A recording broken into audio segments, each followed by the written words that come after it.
తక్కువ మాట్లాడు. ఇది పురుషులకైనా స్త్రీలకు కూడానా? స్త్రీలకైనా పురుషులకు కూడానా?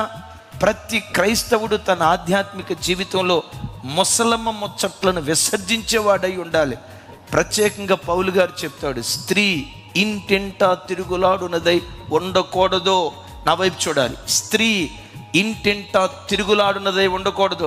ఆ ఇంటికి వెళ్ళి టైంపాస్ బటాని, ఆ ఇంటికి వెళ్ళి టైంపాస్ బటాని, ఇంటింటికి తిరిగి ముసలమ్మ ముచ్చట్లు మాట్లాడేదిగా క్రైస్తవ సంఘం పొరపాటున ఉండకూడదు.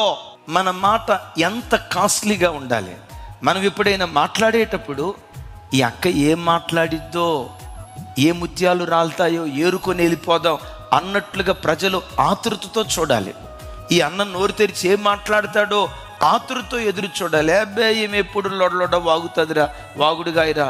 పుట్టినప్పుడు వాళ్ళ అమ్మ బాగా వసబోసినట్టుంది, డబ్బాలో వెళ్ళేసినట్టు పద్దాకల గణగణ